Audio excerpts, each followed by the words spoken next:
Mais qui es-tu? Qui es-tu, Mehdi? Mehdi Benassia, notre directeur du football. On va apprendre un petit peu plus des ambitions, des objectifs, de la mission de Mehdi Benassia. Donc, il est là pourquoi? Pour remonter le club au très haut niveau. On l'a vu dans le mercato, très actif. Ça fait un an, un peu plus d'un an qu'il est chez nous, depuis novembre 2023. Il est arrivé, il a mis de l'exigence directement. On lui a parlé d'un certain Jonathan Klaus, qui ne faisait peut-être pas les efforts. Et il a tapé du poing sur la table. Il lui a dit à Jonathan Klaus, c'est par là la sortie. Il n'est pas parti en hiver, il est parti en été. Mais il a mis un petit peu les points sur les i. Tous les joueurs et toutes les personnes qui sont au club doivent tirer et aller dans la même direction. Voilà un petit peu comment fonctionne un très grand club. Et j'espère qu'on sera de nouveau un très grand club au niveau européen. Parce que pour l'instant, ce n'est pas le cas. On n'est pas en Europe cette année. On n'est pas en Ligue des Champions. On n'est pas en Europa League. L'année prochaine, on sera en Champions League avec une grosse équipe qui est en train de concocter Pablo Longoria, mais surtout Mehdi Benassia. Avec son réseau, avec ses connaissances, en tant qu'ancien footballeur, en tant que footballeur en Italie, en Allemagne. Il a un énorme réseau. Il s'est intéressé au football à l'époque où il était footballeur. Et il va nous détailler un petit peu tout ça dans cette entrevue. Tout d'abord, un petit extrait de cette entrevue. Regardez bien ce qu'il dit sur Paul Pogba. Pam! S'il y a quelque chose à faire, on serait ravi d'avoir un joueur comme Paul Pogba pour nous donner un coup de main l'année prochaine. Voilà, c'est pas terminé. Si l'occasion se présente, c'est pas terminé. Il n'a pas signé cet hiver, mais n'oublions pas, il ne pourra pas jouer avant le mois de mars, le 11 exactement. Donc ce n'est pas bien grave. À moins que Paul Pogba veut vraiment de l'argent, il va en Arabie Saoudite ou en PL, ou pourquoi pas qu'il veut un peu de bling-bling aller en MLS, il choisira peut-être l'OM pour le projet sportif que lui dictera un petit peu Mehdi Benassia. Parce que Mehdi Benassia, il arrive aussi à convaincre pas mal de gros et grands joueurs, que ce soit les Højbjerg, les Rabiot, le petit Benasser qui vient d'arriver, ça c'est des joueurs de la trempe de la Ligue des Champions. Niveau Ligue des Champions les amis. Et on y est.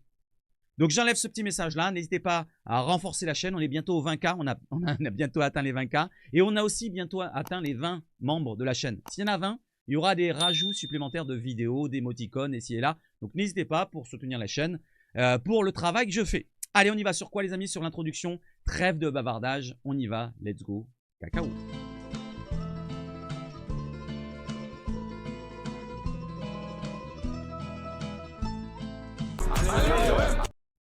Et allez l'OM. Pour commencer l'entraînement de nos recrues de cet hiver, que ce soit Amar Dedic, que ce soit Amine Gouiri, et aussi notre cher Ismaël Benasser pour son premier entraînement. Il est passé du côté de Twitch aussi pour la fameuse conférence de presse. Je ne vais pas vous la relayer, sinon ça va être trop long cette vidéo-là.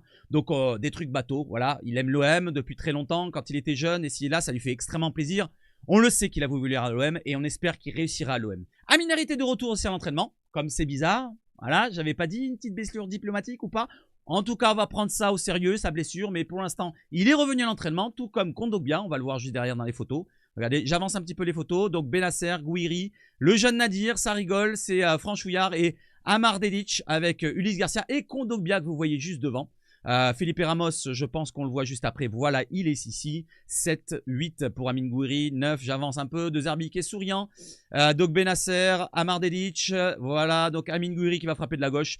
Et Ismaël Benasser. Trêve de bavardage. Maintenant, regardons un petit but pour notre cher Christophe Dugarry. Pour lui répondre encore une fois que le football, avec De Zerbi, c'est plaisant. Regardez le but de Rabiot de la tête avec cette fameuse combinaison entre Greenwood, Højbjerg et Rabiot pour ce magnifique but qui mérite un 8 sur 10. Alors, je vous mets un filtre. Voilà, le filtre, le fameux filtre Eric Dimeco. Et regardez bien le but comme il est magnifique. Je vous mets le son aussi des supporters. Hop. Voilà, hop. La petite passe d'Højbjerg. Il va se projeter dans la surface. La louche de Greenwood pour la tête d'Højbjerg à entrer. Et il est au magnifique décroisé de Adrien Rabiot. C'est pas ça le football, mon petit Christophe. Voilà, pour Christophe Dugarry. Lui qui a fustigé encore une fois, qui crache sur Roberto De Zerbi. Et qui n'aime pas peut-être les coachs étrangers, ou à moins que ça soit juste Marseille. Voilà. Est-ce que tu as volé ton 4 heures? Je ne sais pas, en tout cas, Christophe. Tu es passé à Marseille. Voilà, donc tu as reçu tes salaires. Tu étais content d'être à Marseille à cette époque-là. Maintenant, je ne vois pas pourquoi tu craches autant sur l'OM et sur De Zerbi. Voilà. Allez, concentre-toi sur Bordeaux et ton petit vin. Allez, on enchaîne, les amis, avec une nouvelle, et j'enlève le filtre, celle du 11 type fan de la J20 de Ligue 1 McDonald's. Et nous avons 3 Marseillais, que ce soit au milieu de terrain, il y en a 2, c'est Pierre-Emile Højbjerg et Valentin Rongier. Pas d'Adrien Rabiot, qui aurait mérité, pourquoi pas. Et Mason Greenwood, buteur, encore une fois, 13e but de la saison. avec Dembélé de l'autre côté qui est déjà à 14. Ça va être la bataille tout le long de la saison peut-être. N'oublions pas Jonathan David qui est à 12 ou 13 je crois. Donc voilà un petit peu du côté du 11 type fan de la Ligue 1. On enchaîne derrière avec des informations comme je vous l'ai dit sur le mercato. Mais d'abord un petit mot de Bennacer sur sa conférence de presse. Il a dit quoi? Et regardez bien, j'ai souligné en jaune ce qui m'intéresse avant tout, c'est quoi? Si j'ai signé ici, nous dit Ismaël, pardon, ce n'est pas pour finir deuxième ou troisième. On s'en souvient un petit peu de ce message aussi de Chancel Mbemba. Mais Chancel Mbemba est parti un petit peu à volo, on va dire. Paris est une bonne équipe, mais on construit quelque chose de solide. Ça serait encore plus savoureux quand ça sera accompli. C'est-à-dire accompli pourquoi? Pour gagner des trophées. Il est venu pour gagner des trophées. Il a un palmarès, il a gagné la Serie A, il a été en demi-finale de la Champions League, il a gagné la CAN. C'est un gros joueur qu'on recrute. Tous les joueurs qu'on a recrutés, que ce soit Højbjerg, Rabiot, Greenwood, je le mets dedans, dans les mêmes lots, Bennacer, ça c'est des gros joueurs. C'est ça qu'on veut à l'OM. Et c'est ça qu'on aura bientôt parce que regardez les rumeurs qui tombent et qui sont confirmées. C'est les rumeurs que j'avais citées dans mes vidéos tout l'hiver, qui ne sont pas venues peut-être certes, mais on n'en était pas loin d'attirer encore du lourd derrière. Ça va venir cet été parce que c'est pas terminé et cet été, attention, le mercato risque d'être bouillant de chez bouillant.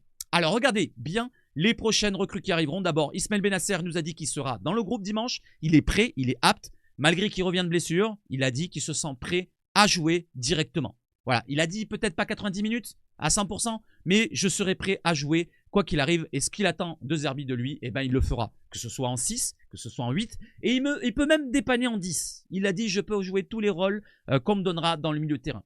Voilà. Donc pour Ismaël Bennacer, on le verra dans le groupe face à Angers. Donc du côté des recrues possibles pour l'été prochain, nous avons déjà un accord avec Aymeric Laporte.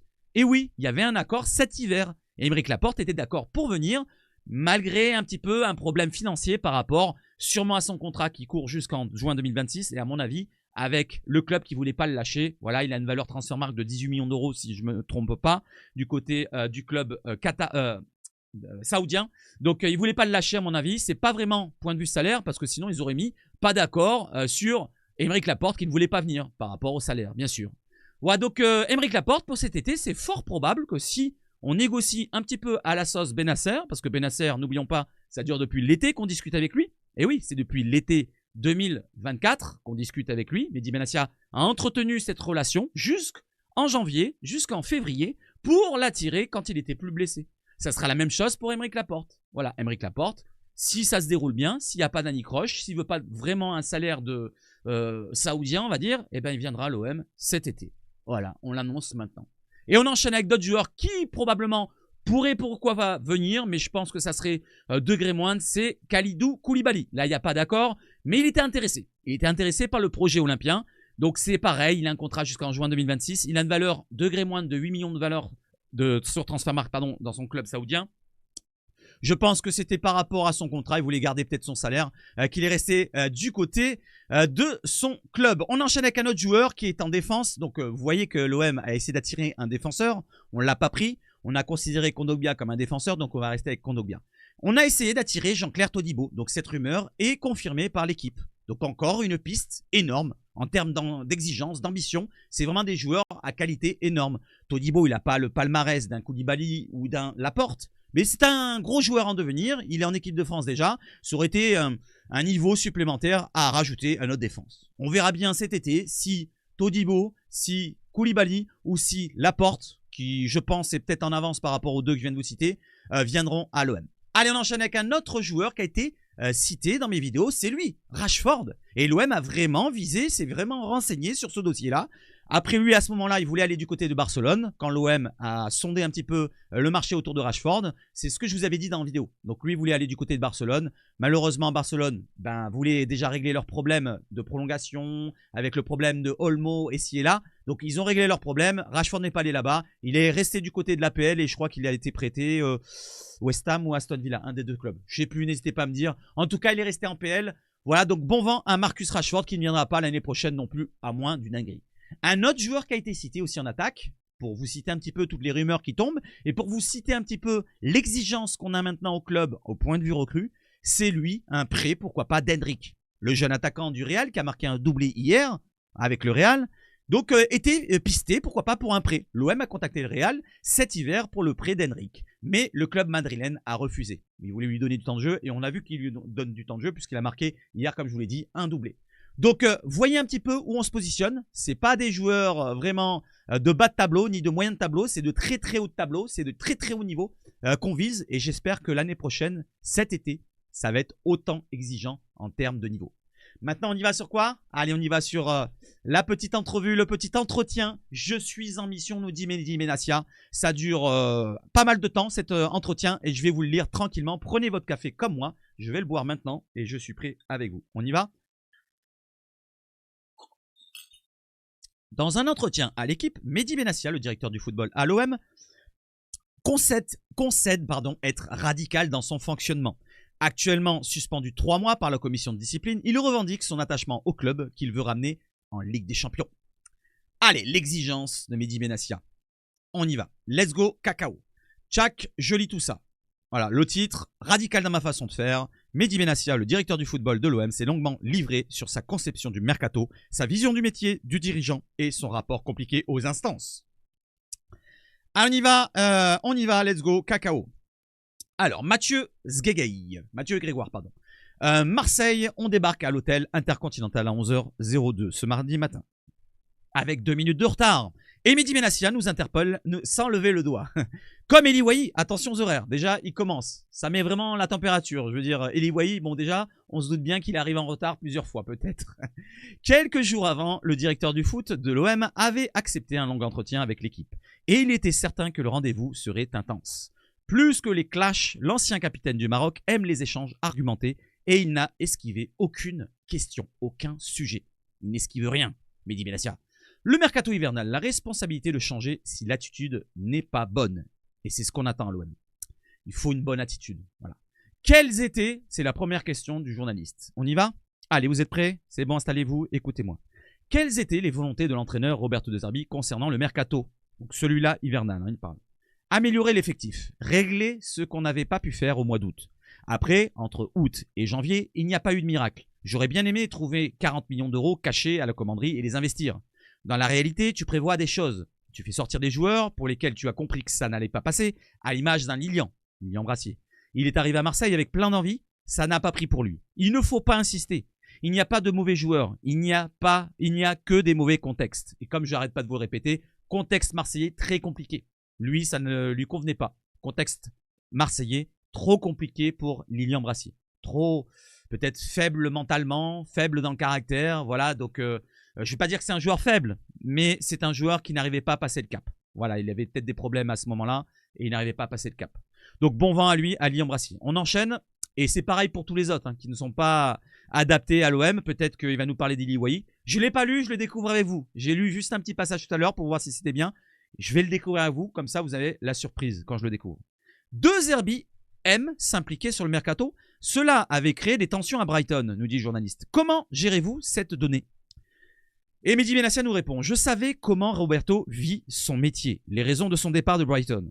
Le De Zerbi Ball n'est pas donné à tout le monde. Les centraux et les deux milieux sont amenés à toucher 130 ballons, comme Højbjerg, comme Balerdi. Et oui, ils touchent énormément de ballons par match. Si je lui ramène des profils de centraux et des milieux qui n'ont pas de pied, c'est-à-dire qui ne sont pas vraiment à l'aise avec le ballon, pas à la relance, qui sont dégueulasses à la passe, comme Sertic, je ne sais pas pourquoi je pense qu'à lui en ce moment. Donc vous voyez ce que je veux dire? Eh ben, ça ne convenait pas aux De Zerbi Ball.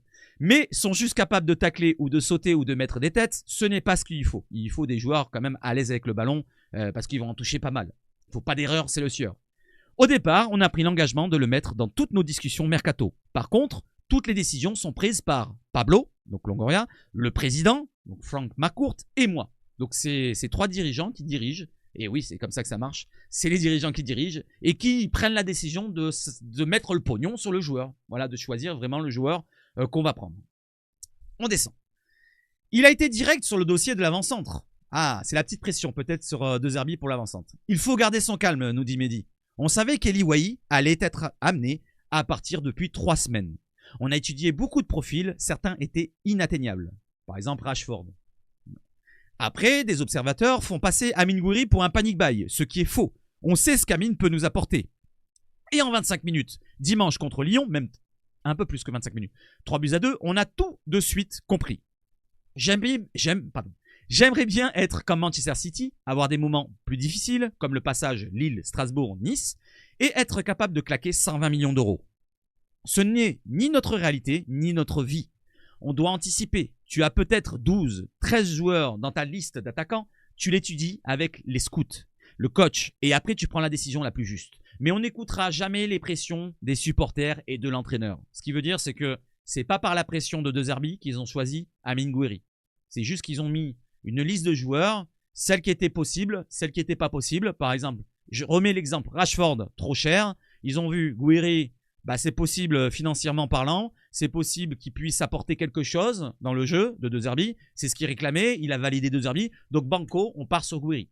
Alors, au début, on essaye d'attirer en prêt. Voilà, payant de 2 millions d'euros plus une option de 10 millions. C'était la première offre. Et après, on voit que finalement, il reste moins de temps. On se transforme ça en transfert direct pratiquement à 19 millions d'euros plus des bonus de 3 millions. Voilà pour comment ça a été fait à Amine Gouiri. Après la victoire contre Lyon, De Zerbi a parlé d'un besoin de 23 joueurs, lui dit journaliste, de haut niveau dans le groupe, comme Lyon, Lille, Monaco. Ce qui est faux, parce qu'à Lille, Lyon et Monaco, je ne pense pas qu'il y a 23 joueurs de très haut niveau, ou de haut niveau comme ils disent. Il y a des joueurs qui sont jeunes, qui découvrent la Ligue 1, parfois même à Monaco, et parfois même à Lille, et parfois même à Lyon. Regardez bien, il n'y a pas 23 joueurs, je ne crois pas. Moi, je suis rédhibitoire sur ça, je ne pense pas. Je ne suis pas d'accord, voilà, puisque je l'avais lu ce passage-là, c'est pour ça que je vous dis ça. Il te reste 14 finales, 14 matchs. Les Lyon, Monaco ont peut-être un effectif un peu plus ample, mais pas de haut niveau le reste. Mais ils n'ont pas la qualité que nous avons. Je ne vois pas de Luis Enrique, de Rabiot, d'Højbjerg, de Rongier, de Balerdi, de Greenwood. Et je suis d'accord avec lui qu'on a une meilleure qualité d'effectif dans l'ensemble sur l'effectif du 11, je parle. Et un peu plus même. Je continue. Il y a une flèche, il faut monter. Voilà, c'est pas pratique ça, mais je continue. On a une équipe forte. On le savait déjà au mois d'août. Il faut encore du temps. On a parlé d'un projet de 3 ans. Voilà, il y a largement le temps. On est au début du projet de 3 ans. On est à la moitié de la première année. Donc, on est au 6e du projet de 3 ans. Cela fait 6 mois. Tu es 2e de Ligue 1. Il n'y a pas le feu. Avec le coach, on s'appelle jusqu'à pas d'heure. Je ne lui ai fait jamais une promesse que je ne pouvais pas tenir. Donc, il n'a pas fait promesse de dire t'inquiète pas, on va te prendre pim pam poum. Des joueurs, João Pedro par exemple de Brighton, qu'on me dit en privé. C'est trop cher. C'est trop cher. Actuellement, c'est trop cher pour nous. Peut-être cet été, on verra bien. Parce que l'apport qu'on va avoir cet été, des ventes, de la Ligue des Champions, qu'on va se qualifier, et de ci et de là, du classement de Ligue 1 qui apporte un peu de pognon, des droits TV, machin, plein de pognon qui va arriver, et même Macourt qui va rajouter peut-être, et on pourra, pourquoi pas, investir sur du lourd cet été. On verra bien cet été, il y aura plus de temps pour travailler. Le mercato sera bien plus, comme je vous l'ai dit en début de vidéo, bouillant. On continue. Brassier, Wai, Koné, parmi vos grandes promesses de l'été, lui dit le journaliste, sont partis. Le mercato est-il la seule réponse pour des jeunes joueurs en difficulté sportive? C'est-à-dire, est-ce qu'on ne peut pas les relancer autrement? Pourquoi ce type de profil n'arrive pas à grandir ici? Et il nous dit quoi, Mehdi? Il nous dit, tu recrutes un joueur sur du scouting, par vidéo, en se déplaçant à des matchs, via des échanges téléphoniques, furtifs aussi, dans un restaurant, par exemple. Son caractère, tu ne le découvres qu'après la signature. Et oui, parfois c'est comme ça. Tu peux le connaître un petit peu s'il a un caractère différent. Tu peux dire pourquoi pas, ça peut s'arranger. Mais vraiment, au fond, si dans son tête il est faible, tu peux pas le savoir directement. Au début, tout est beau, tout est rose. Mais quand le joueur commence à faire 2, 3 matchs sur le banc, quand il te fait des réflexions parce qu'on lui demande plus, vous voyez déjà, il balance un petit peu les choses. Parce que ça, c'est ce qui a dû se passer pour les Iliwayi, les Koné, tous ceux qui sont partis, peut-être qu'ils commençaient à râler, qui ne voulaient pas faire d'efforts comme on leur demandait. Dans l'intensité, sur la rigueur, le travail, le sacrifice, comme il dit Mehdi, la réaction au ballon perdu et qu'il répond, c'est la faute de l'autre, pas la mienne, ou c'est le coach, etc. C'est rédhibitoire. Voilà, c'est ta faute. Si tu es mauvais, c'est ta faute. Il faut que tu te reprennes toi-même. Va travailler. Là, tu te dis, ça va être plus compliqué que prévu pour en tirer le maximum. Dans les appels, la première chose que De Zerbi dit aux joueurs, c'est donne-moi ton cœur, donne-moi ta tête, fais-moi confiance, suis-moi et le reste, ça viendra. C'est-à-dire que fais-moi confiance, écoute-moi bien et on ira au bout. Voilà ce qu'il veut dire. Bon, vous avez compris même ce qu'il a dit là. La réponse, oui, oui, oui. Si ça ne se traduit pas par des actes pendant des mois, on fait comment? On fait semblant que tout va bien? Parce qu'on les a choisis? Parce qu'on ne veut pas se mouiller? Non, nous, on a décidé de prendre des décisions pour améliorer les choses rapidement. Je rajouterai rapidement parce que ça a été rapide. Que ce soit pour Brassier, Iliwayi et les autres qui sont partis. Quitte à être dans le changement permanent, lui pose la question le journaliste. Mon but, nous répond Mehdi, n'est pas de changer l'équipe tous les 5 mois. On peut avoir de la patience, mais il y a des choses qui ne sont pas négociables. Le but est de se fier à certains joueurs avec une certaine mentalité et d'aller de l'avant. Comme un Isma, je croyais qu'il allait mettre Isma Benasser, recruté lors du dernier jour de mercato. Par exemple, je sais qu'il remplit toutes ces cases. Je n'ai aucune peur à le dire. Pour certains, on continue à passer pour un hall d'aéroport. Oh putain, c'est dur de dire ça. C'est-à-dire que tous les joueurs qui n'ont pas le mental de venir à l'OM, eh ben c'est un hall d'aéroport. Vous venez, vous repartez. Vous n'êtes pas capable de vous acclimater au contexte marseillais, de faire les efforts et de comprendre que l'OM, c'est pas... Je suis pas méchant de dire ça, mais c'est pas Brest pour Lilian Brassier. C'est pas Montpellier ou Lens pour Eli Wally. C'est pas... vous voyez ce que je veux dire? C'est pas le même club. C'est pas Watford pour Ismaël Koné. Eh ben, peut-être que là, vous resterez pas longtemps. C'est comme ça que ça fonctionne. Dans un grand club, c'est comme ça aussi dans les grands clubs européens. Je pense. À moins qu'ils aient les moyens de les mettre de côté. C'est pas la même chose pour nous parce que nous, on doit vendre directement pour récupérer de l'argent. Mais on prendra la responsabilité de changer si l'attitude n'est pas bonne. Donc sur l'attitude, il faut être exigeant au total pour la direction. Ils sont exigeants maintenant, ils ne laissent plus passer. Et ça, c'est mieux. C'est mieux. On ne va pas s'endormir sur nos lauriers et avoir des joueurs qui ne conviennent pas pendant des années, on va payer je ne sais pas combien. Voilà, donc ça, il faut taper du poing sur la table rapidement. Voilà, c'est bien. La nouvelle exigence qui a été mise en place entre le tandem Pablo Longoria et Mehdi Benassia surtout, qui est arrivé en novembre dernier, comme je viens de vous le dire. Voilà, dès qu'il est arrivé, on a vu que ça montait d'un cran point de vue exigence. Ça, c'est ce qu'on attendait. On veut de l'exigence pour arriver au très haut niveau. C'est comme ça qu'on y arrivera, c'est pas autrement. À Marseille, c'est trop compliqué sinon. Sinon, il y a des joueurs qui vont venir, ils sont de faible niveau ou moyen niveau de Ligue 1. Ils vont arriver, ils vont se croire comme des stars, ils vont avoir des gros salaires. Et pour les faire partir, ça va être la croix et la bannière. Voilà, c'est la bonne expression, je crois. Regardez Certic. Je reviens sur Certic. C'est le... Je sais pas pourquoi, mais barre-toi de ma tête, Certic de merde. Certic, joueur de merde. Je suis désolé pour l'OM. C'est pas pour l'OM, c'est un joueur de seconde zone. J'ai rien contre lui, la personne, mais je veux dire, le niveau du joueur. Qu'est-ce qu'il avait à foutre à Marseille avec 200 patates par mois? 200 000 par mois, les amis. À l'époque. Et regardez maintenant, ça aurait peut-être un peu plus. Ça, c'est des erreurs qu'on ne doit plus répéter. Je prends un exemple vraiment... C'est fort comme exemple, ça. Et il y en a d'autres. Mais voilà, donc je continue. Abdenour, je ne sais plus combien de temps il est resté. Bon, bref, c'est pas grave. Un Wai, après Abdenour, il avait un passé. C'est pas pareil. Un Wai, vous ne pouvez pas découvrir ses failles mentales à son arrivée. Vous connaissez son agent depuis un bail, ses anciens coachs, lui demande le journaliste. Si Eli n'avait pas certaines failles, il ne serait pas allé à Lens ou chez nous, mais directement dans un top club. Ce qui voudrait dire, c'est qu'il a tellement un haut niveau, techniquement parlant, et balle au pied, voilà, que c'est plutôt dans le mental qu'il ne suit pas. Voilà, ce qui voudrait dire, c'est qu'il ne serait pas chez nous. J'en doute peut-être, on verra bien à l'avenir s'il confirmera sa carrière. C'est un bon joueur, c'est un très bon joueur, mais pour l'instant, pour nous, c'était trop tôt. Trop tôt, il manquait d'affirmation. Encore jeune, hein, il a que 22 ans, il est arrivé à 21 ans, Eli Wai. Il faut se dire qu'il est encore très jeune. C'est encore un bébou. Il pourrait être mon fils. On a toujours été très clair. Voilà comment tu, nous dit Mehdi, voilà comment tu interprètes ton métier. Voilà ce que moi je vais te demander. Réponse, ok. Je ne suis pas dans la police. Je peux être là pour les joueurs, matin, midi et soir. Ça, ils le savent. Mais je dois mettre un cadre, une discipline, un environnement de travail. Celui qui ne peut pas répondre à ça, je n'ai pas de problème à m'asseoir et trouver des solutions. Eli vient de signer à Francfort. Il remplace Marmouche parti à City et je suis persuadé qu'il fera de très belles choses là-bas. Et on lui souhaite. On n'a rien, à part le match contre Reims, c'est pénible, mais on lui souhaite du courage là-bas. On s'en fout un petit peu. Le dossier de Paul Pogba. Ah, Pogba, j'en parlais tout à l'heure. Pourrait-il revenir sur la table? Lui pose la question le journaliste. C'est particulier, nous dit Mehdi. Un joueur, un homme qu'on aime beaucoup avec Pablo, qui dans un groupe est important, un leader, un vrai mec de football, un passionné, un exigeant, et si et là, je peux vous mettre plein de mots, voilà. Pogba, c'est la crème du football. Voilà, s'il est au top physiquement, s'il a envie de montrer sa valeur sur le terrain, en Ligue 1, il va s'amuser. C'est un niveau tellement haut. Malheureusement, Paul a eu des blessures depuis quelques années, et il a eu sa suspension, voire page 10. Donc ça, c'est une suspension que je viens de vous parler jusqu'au 11 mars. On y a réfléchi, on voulait le faire. Le problème, si on fait venir un Paul Pogba qui n'est pas encore fit, c'est-à-dire prêt physiquement, et est-ce que ça a du sens de faire basculer les équilibres? Ce qui voudrait dire, si on le fait venir, est-ce que ça va pas déboussoler un petit peu notre équipe par rapport à son salaire, son importance qu'il va prendre, ça va peut-être déboussoler des joueurs, avec le côté médiatique autour pour un joueur qui ne pourra pas participer à cette fin de saison. Il lui pose la question, est-ce que ce serait vraiment important maintenant, tout de suite, pressé? C'est ce que je vous dis, hein. C'est ce que je vous ai dit à tous ceux qui sont restés bloqués là-dessus. Et Pogba, et Pogba. Pogba, ça sert à rien, je vous dis. On finit la saison sans Pogba. Et en plus, on a Benasser maintenant en plus. Donc, un Pogba en plus, on aurait écarté un joueur qui est dans les milieux pour le faire jouer. Et peut-être qu'il n'aurait pas convenu, il aurait été physiquement un petit peu inapte pour l'instant. Ça sert à rien. Voilà. S'il veut signer chez nous, il attend. Et il attend pour l'année prochaine. Ou à la limite, on peut le signer même en mars. Il se remet en forme à Marseille. Et l'année prochaine, il nous fait une saison dingue en Champions League. C'est ça qu'on attend de lui. Cette année, il pourra peut-être dépanner sur la fin de saison. C'est tout simplement.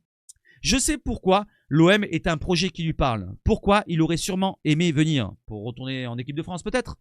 On va suivre l'évolution sur les 6 mois. Et s'il y a quelque chose à faire, on serait ravi d'avoir un joueur comme Paul Pogba pour nous donner un coup de main, comme j'ai dit tout à l'heure, l'année prochaine, si l'occasion se présente. Donc, vous voyez, il y a quand même si, il y a 2 fois si, mais c'est pas non, on peut pas le faire, non, c'est impossible, il n'est pas pour nous. Vous voyez ce que je veux dire? Retenez bien ça. Paul Pogba pourrait peut-être venir cet été, si vraiment il a envie d'avoir un projet sportif. Hein. Je parle juste à Paul, si tu as envie d'avoir un projet sportif, et si tu veux pas que du pognon, viens à Marseille. T'as pas mieux. T'as pas mieux comme solution. Je pense avoir raison. Hein. C'est 15 mois comme dirigeant. Je ne dors pas la nuit, nous dit Mehdi. Comment jugez-vous vos débuts comme directeur sportif? J'ai envie de me baser surtout sur les 7 derniers mois, nous dit Mehdi. Les 6 premiers, j'ai essayé de les oublier. Et oui, la fameuse saison l'année dernière, on termine 8e. Même si ça reste gravé, c'est dur. Entre les départs de la CAN, pour les plusieurs joueurs, le mercato encadré par la DNCG, peu de moyens pour recruter, une équipe très moyenne, une attitude catastrophique. Tant de choses à changer, de bordel dans le club. Et oui, je me fais petit. Je prends des notes, je mets en alerte sur 2-3 points importants, le sérieux, le travail, remettre ça au milieu. On fait à l'arrivée une demi-finale de Coupe d'Europe. La vérité, je ne sais même pas comment on prend. Tu finis 8e en Ligue 1. Bien sûr, c'est honteux. Je le vis comme le plus gros échec sportif de ma carrière. Ah oui, carrément. Et en fin de saison, j'ai dit, soit on décide de prendre des décisions radicales, soit on risque de foncer dans le mur. Et moi, je n'ai pas le temps pour ça. J'ai d'autres projets. Pablo, en alignement avec le propriétaire, non.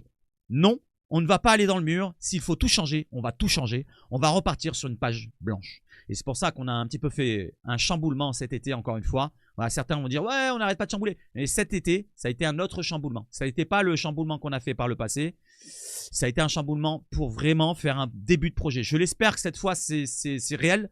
Avec Mehdi Benassia aux manettes, qui a tous les pouvoirs maintenant délégués sportivement. Parce que Pablo Longoria ne travaille plus sur le sportif. Hein. C'est plutôt les instances pour Pablo Longoria. Et le sportif, tout délégué à Benassia. Et oui, directeur du football, pas directeur sportif simplement. Il va jusqu'au centre de formation. Centre de formation, les pros, le mercato. C'est tout pour Benassia. Donc c'est lui qui met ça en place. La politique sportive de l'OM, maintenant, sur 3 ans, c'est Benassia. Très important de le dire. Et je vais oser de le dire. Je vois bien peut-être un Benassia, peut-être futur président de l'OM. J'en ai parlé en privé et il y en a qui en doutent. Mais imaginez-vous la chose. Voilà, c'est un mec qui connaît la région marseillaise. C'est un mec de Marseille. C'est un mec qui est vraiment parfait en termes de caractère, voilà, qui nous apporterait beaucoup et qui n'a pas peur de dire les choses. Un mec vraiment exigeant envers le club, envers les joueurs, envers tout le monde au club, même la direction, vous allez voir, on va en parler. Et il peut apporter aussi ce côté réseau important. Il travaillerait toujours dans le mercato, voilà, il ne déléguerait pas tout. Et je pense qu'à l'avenir, ça pourrait arriver. Voilà, ça c'est une idée que j'ai comme ça. C'est une imagination, hein. C'est pas concret, mais c'est juste une imagination dans ma tête. On continue, c'est pas le sujet. On va repartir sur une page blanche. Que fallait-il changer, nous dit le journaliste. Quand j'arrive, je vois Aubameyang, 34 ans, un des plus grands buteurs des 15 dernières années, qui joue tous les matchs. Jeudi en Europa League, dimanche en championnat. Jeudi en Europa League, dimanche en championnat. Eh bien, il s'entraîne pareil qu'un Vitinha, qui à 22 ans ne joue même pas. Ou ne joue pas beaucoup.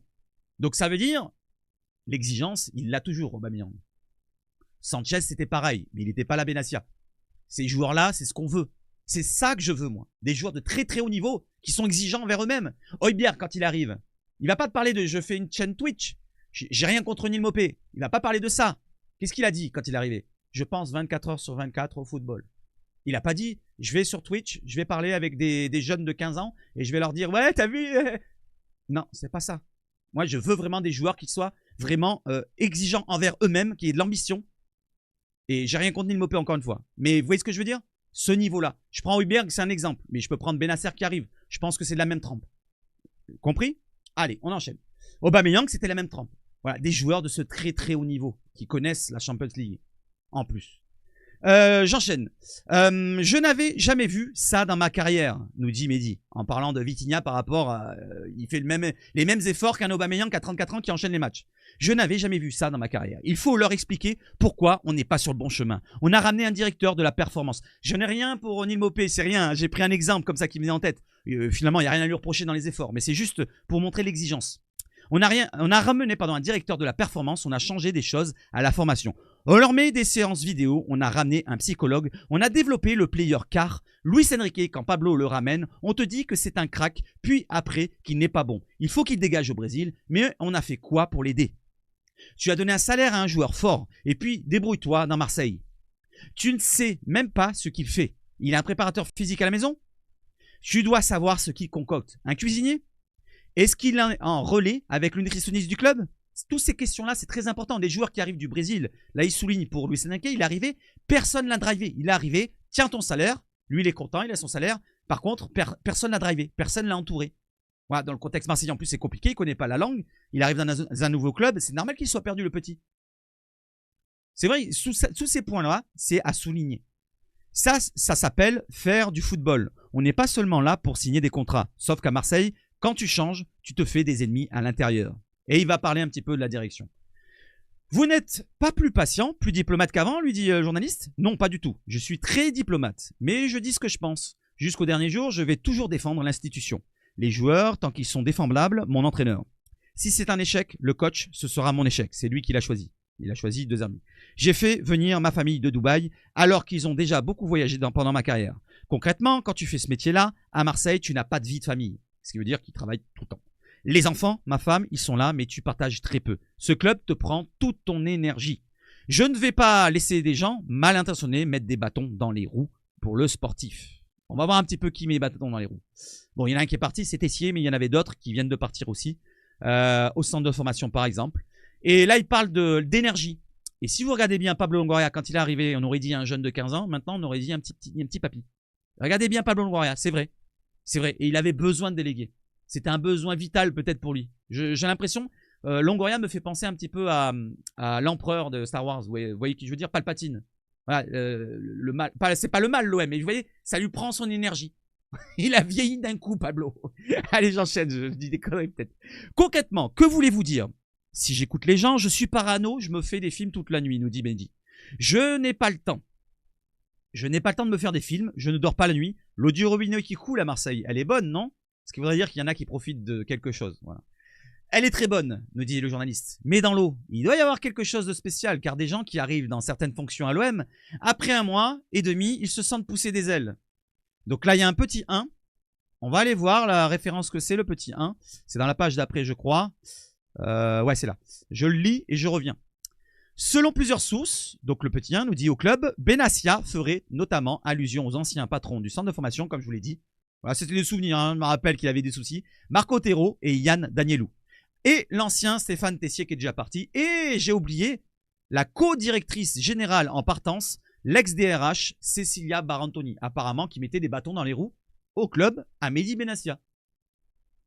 Oui, donc lui, il essaye de mettre l'exigence. Derrière, on lui met des bâtons dans les roues pour emmener des personnes peut-être dans le club. Voilà, pour profiter un petit peu du club, pour avoir des salaires. C'est comme ça que ça fonctionne.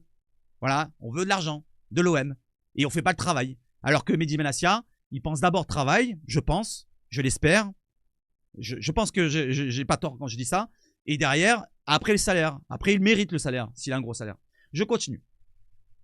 J'en étais où Donc, elle est très bonne. Mais dans l'eau, il doit y avoir quelque chose de les ailes. Étant donné que moi, je suis radical dans ma façon de faire les choses, ces gens ne te disent pas en face. C'est des sournois, c'est des fouines.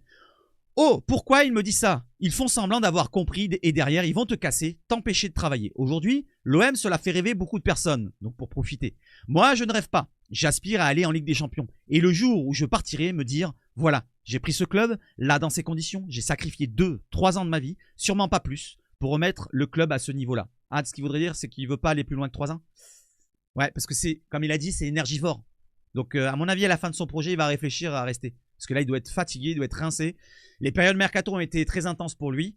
Ça continue même dans la saison où il se prend la tête avec les instances.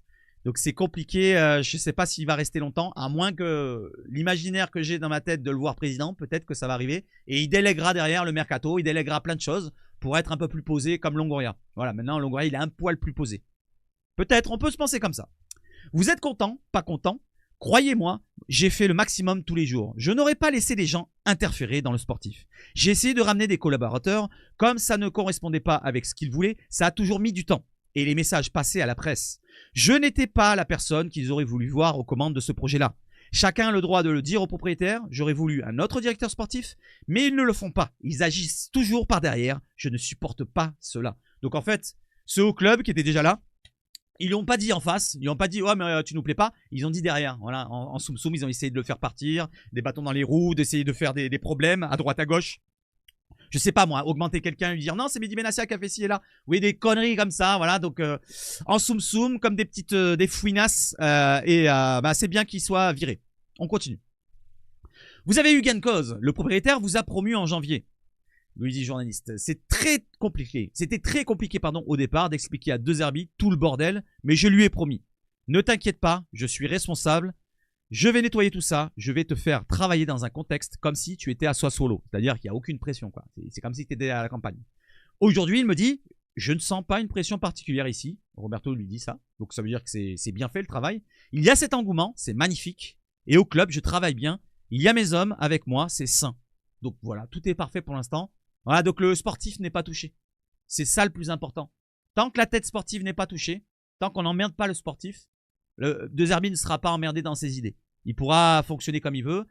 Il n'aura peut-être pas les armes qu'il voulait, comme les 22, 23 joueurs de très haut niveau, ou je ne sais pas combien il en voulait, 45 s'il veut, de très haut niveau. Ça sera l'année prochaine, peut-être tu les auras, Roberto. Mais donc pour l'instant, on le laisse travailler. Mon rôle, nous dit Roberto, il continue, était d'isoler le sportif, comme je viens de le dire. Je ne l'ai pas lu, le truc, je découvre comme vous.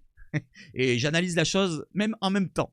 Le propriétaire l'a compris, donc Macourt l'a compris. Et tant que Pablo est d'accord pour suivre, ça, je n'ai de compte à rendre à personne. Donc tout est imbriqué. Si Macourt donne l'accord à Pablo, Pablo, lui, il délègue à Mehdi Benassia. C'est lui qui fait la politique sportive. Donc maintenant, Benassia fait ce qu'il veut. Voilà, à moins, pour l'instant, il n'a pas l'argent dans les poches. Donc dès qu'il y a un recrutement à faire, il va en parler à Pablo, que lui, Pablo, va en parler directement à Macourt. Voilà, vous voyez ce que je veux dire? Ou même, il peut directement passer outre Pablo. S'il est pris, Pablo, s'il est fatigué, et on parle directement à Macourt. Ce qui m'étonnerait, je pense qu'on part par palier. C'est comme ça que ça fonctionne. C'est comme De Zerbi, s'il a besoin de quelque chose, il va rester dans son entraînement, il va demander à Rossi, son conseiller, le chauve, vous voyez. Donc, il va demander à Rossi, et Rossi va parler à Benassia, et Benassia, il va parler à Pablo, et Pablo, il va parler à Macourt. Plus ou moins, voilà. Et du coup, ça fonctionne comme ça, à moins que De Zerbi peut parler directement à la direction, il peut le faire aussi. Mais il a son conseiller qui peut le conseiller quand même. C'est pas vraiment un relais totalement, c'est un conseiller. Je n'ai de compte à rendre à personne. Quel est votre rapport à Marseille, donc à la ville? Même si je n'ai pas eu la chance de jouer avec l'OM, j'ai fait ramasseur de balles au Vélodrome. J'ai revu récemment une vidéo, et on va passer à l'autre page. Voilà, on a passé la première page. Une vidéo avec Samir Nasri, avant le match contre le Real Madrid face au Galactique en 2003. Bon, on avait perdu malheureusement. On court derrière les ballons sur le côté. Ils étaient ramasseurs de balles. Pour le match contre Lyon, 3-2, donc ce dimanche, avec mon ami Nabil, on est arrivé au stade vers 18h30. Et tous les escaliers devant le Vélodrome étaient pleins de monde.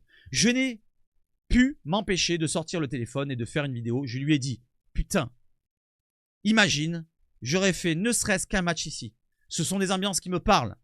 J'aurais été performant pour ces gens à 100%. J'ai signé mon premier contrat pro à 18 ans.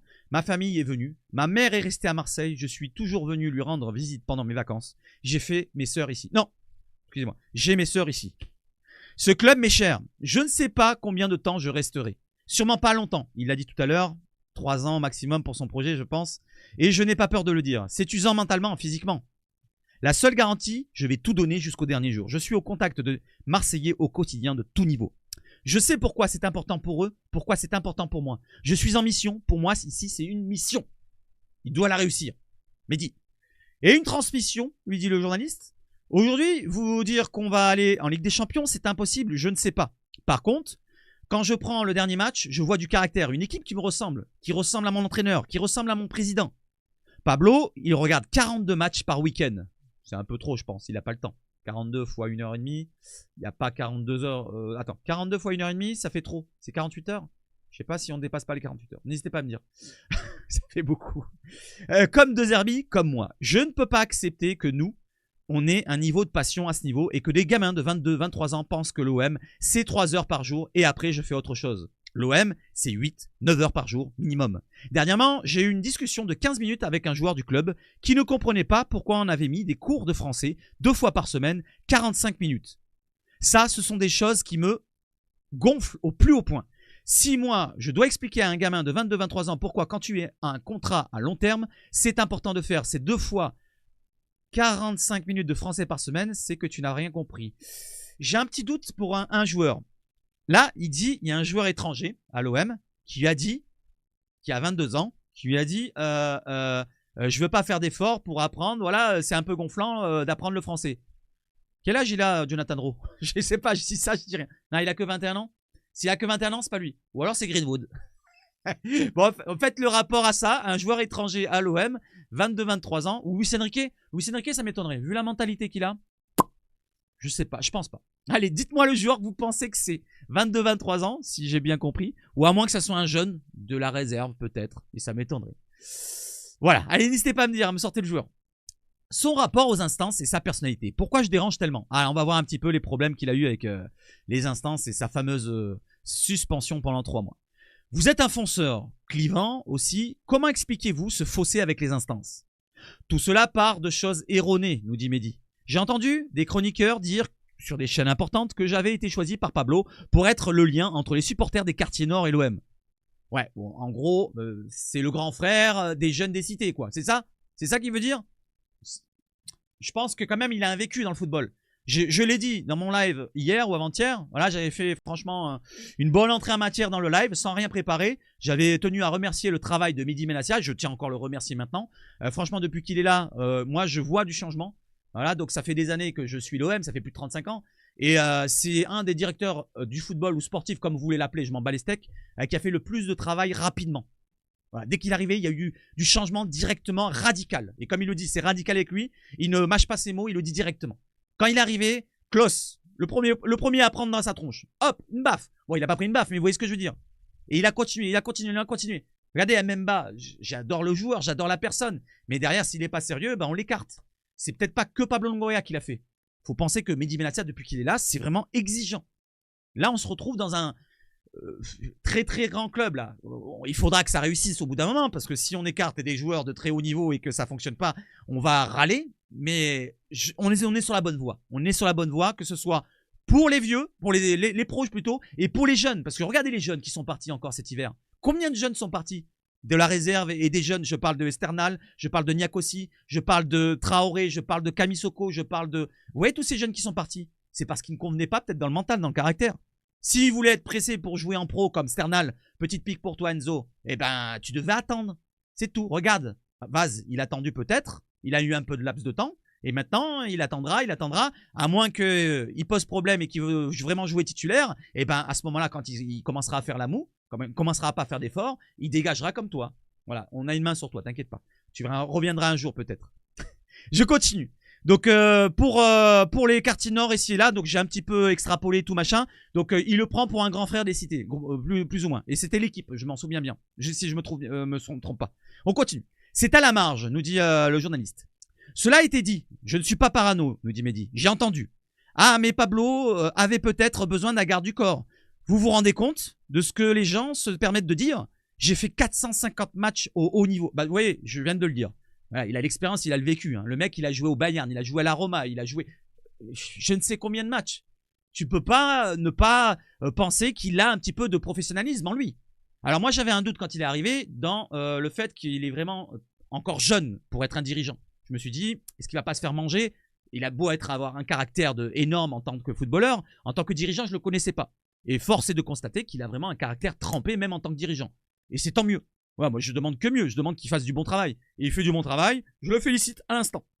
Bravo, Mehdi. Je continue.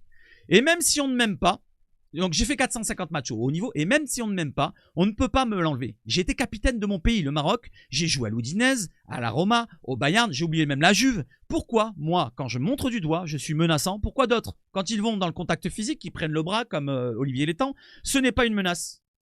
Je vais pas mettre le 2 parce que le 2 c'est le rapport à Olivier Létang. Voilà. J'irai jusqu'au bout, juridiquement, pour montrer aux yeux de tous que c'est gravissime ce qui se passe. Il a pris 3 mois ferme pour avoir dit à l'arbitre, et il y avait pénalty là-bas, avec le doigt comme ça en montrant la surface.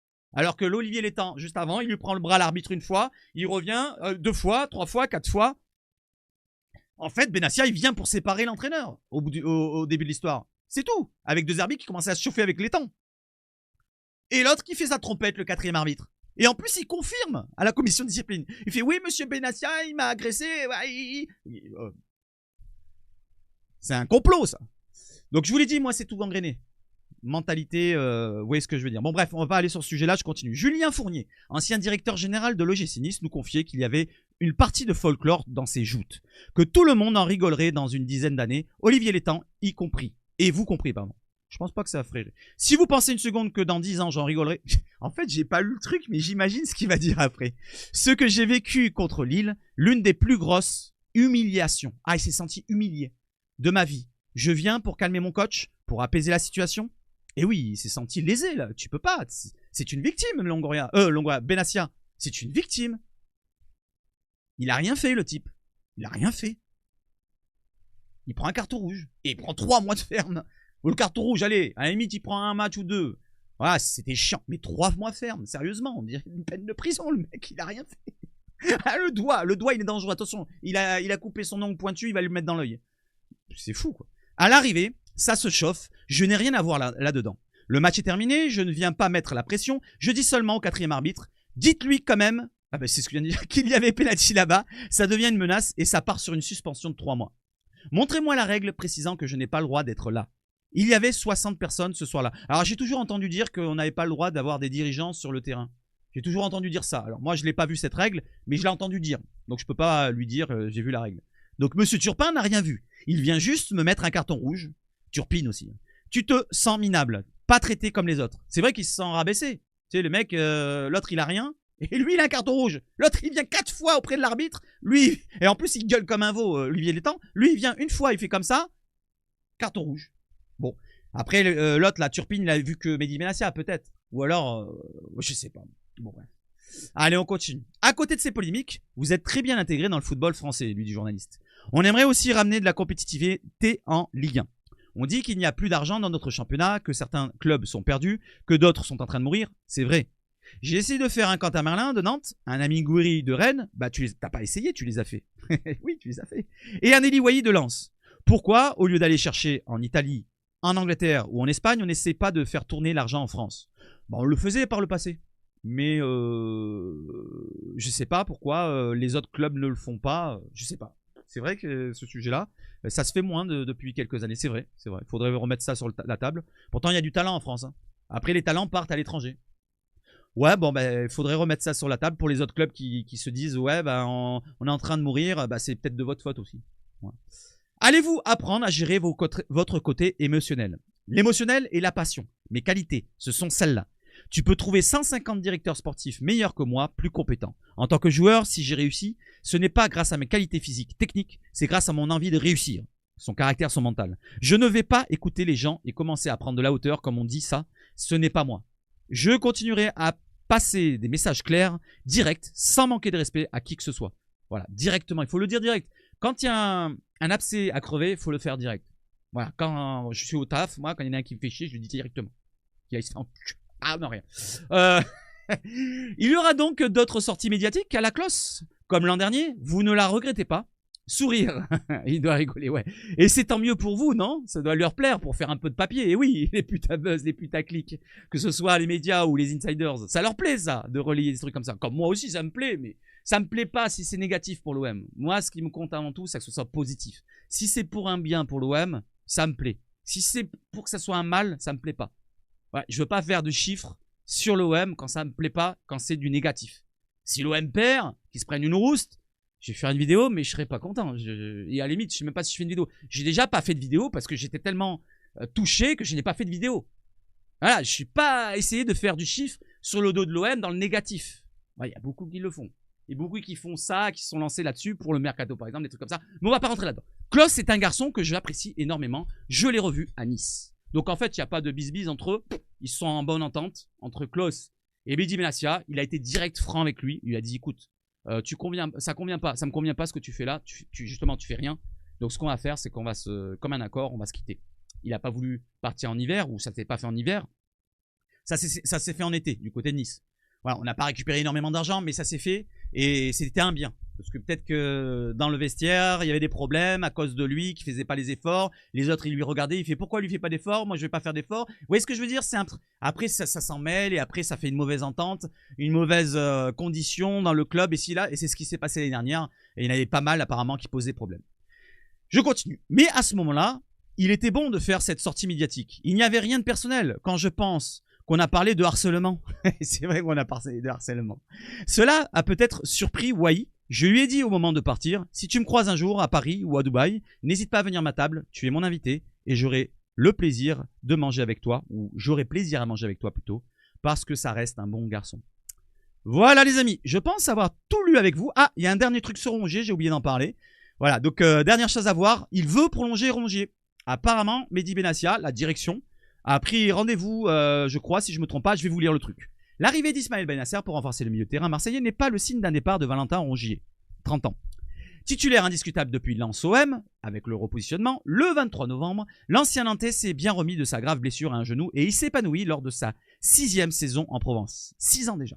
Il sera convoité lors du prochain mercato hivernal, sa fin de contrat se profilant l'année prochaine en juin 2026. Et comme il a dit Pablo Longoria, il ne veut pas garder de joueurs qui n'ont plus qu'un an de contrat, n'est-ce pas? Chancel et les autres qui restent un petit peu trop longtemps. Donc s'il reste un an de contrat à partir de juin, il va soit prolonger, soit partir de l'OM, ou soit être écarté comme Chancel Mbemba. Et Mehdi Benassia a confié l'ouverture imminente d'une négociation pour le prolonger. Valentin sera un sujet prochainement, nous dit Mehdi. C'est un joueur que j'adore. Dans l'équilibre d'équipe, le coach ne fait que répéter combien il est important. On va entamer rapidement des discussions avec lui et ses agents. C'est prévu. Voilà où nous en sommes pour le dossier Valentin Rongier. Les prochains matchs, donc vous le savez très bien, c'est dimanche pour Angers-Marseille. Ici, ces marchés-là. Donc je ne serai pas là. Le classement, vous l'avez là. L'OM est à 10 points. L'OM a 3 points d'avance. L'OM a 10 points d'avance sur les Lyonnais. Et les Niçois, un petit coucou. Vous n'êtes plus en Coupe de France. Les Lillois, un petit coucou. Vous n'êtes plus en Coupe de France. Il reste que les puputes, il me semble. Voilà, nous aussi, on n'est plus. Mais au moins, voilà, ça fait plaisir. Les Niçois. Voilà. Alors, j'ai terminé sur la vidéo. Je pense qu'elle est très longue, ouais, 50 minutes. Je suis désolé pour ceux qui sont arrivés jusque-là. Merci à vous. N'hésitez pas à vous abonner, liker, partager et tout. Je vous remets une alerte, voilà, pour vous faire chier, pour ceux qui sont arrivés jusque-là. Et en tout cas, merci pour votre présence. N'hésitez pas, hein, like. Je vois que la dernière vidéo, pourtant, j'ai fait un résumé de la dernière journée. Franchement, je me suis fait chier à la faire au dernier moment. Je suis arrivé en retard au taf à cause de vous. Et vous m'avez mis que... C'est pas grave, c'est pas le sujet. Donc je vais finir la vidéo et je vais vous souhaiter de passer une excellente journée, soirée, nuit, tout ce que vous voulez. Et on se retrouve peut-être ce soir, donc ce jeudi soir, peut-être, c'est pas sûr encore, en live pour faire encore un bilan plus détaillé du mercato hivernal avec les plus, les moins sur les départs et les arrivées. Voilà. Peut-être tout seul, peut-être pas tout seul, peut-être pas sûr que je le fasse. Pour l'instant, je le programme pas, je le lancerai comme d'habitude au dernier moment. Vive le foot chez Sebache Foot et surtout,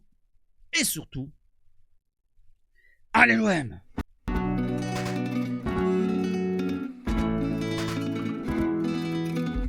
Allez,